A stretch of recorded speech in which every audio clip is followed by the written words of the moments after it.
Which of those places, or all those places, which one did you like best to live? To work in? Well, between Colby and Fairbury and Smith Center. We love Fairbury. Our babies were born there and our babies were young, and we had a great church there, and we were active in the church and had good friends. I'd almost quit railroading, but I liked the job and did it. But it was a great place to live, wasn't it? Yeah, Fairbury, that was a job.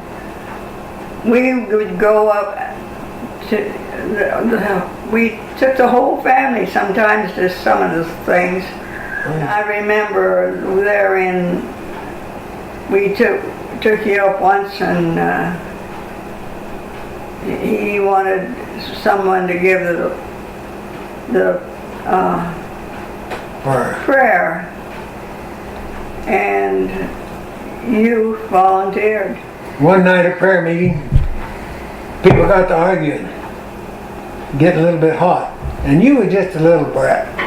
And you stood up and held up your hand. The preacher says, "What do you want, Kirby?" And he said, "You said, don't you think it's about time to talk to God and things like that?" And what a retired preacher's wife said out of the mouth of babies. And then that preacher, you called him God. He was a good preacher. He turned out not such a nice man, but he was a good preacher. And he would teach you kids. He taught you prayer, and he was a good minister. We liked Fairbury. We had a house there. I had a house and a car and a pickup, and I owed $3,000. And of course that blowed it all up. I had to move out there and get an apartment and wait till school was out. Couldn't sell our house because they moved the railroad terminal out of Fairbury. There's a lot of empty houses there. Yeah. Took about 2 years to sell it. But anyway, that was it wound up real good in the end. I have some early memories of that First Baptist Church. I remember one time sitting back there. The pews were always interesting because they had sound units in them, and they had pads and that, which a lot of churches didn't have. I remember one time the prayer going rather long, so at the end of it I said that was a long prayer, and it seemed like my voice carried because there was a lot of laughter in the sanctuary after.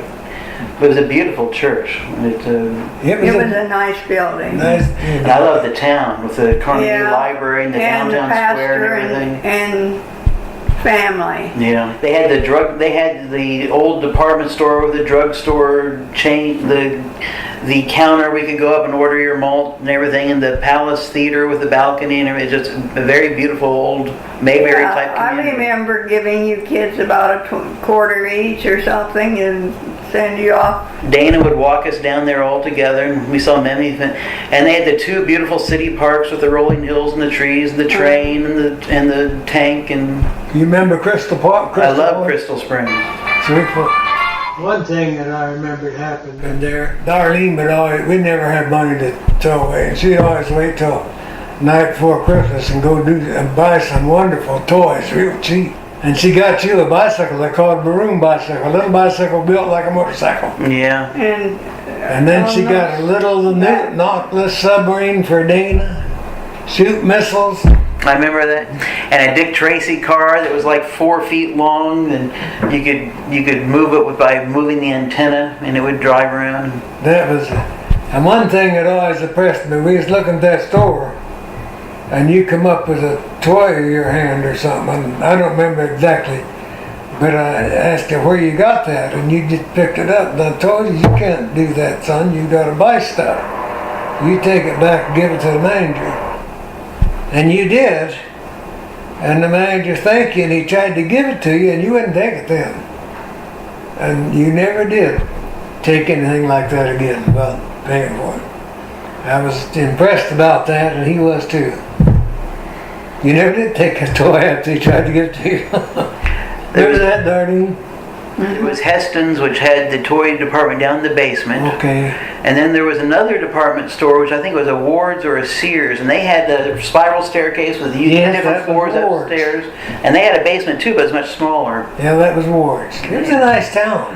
Yeah. It was the railroad town.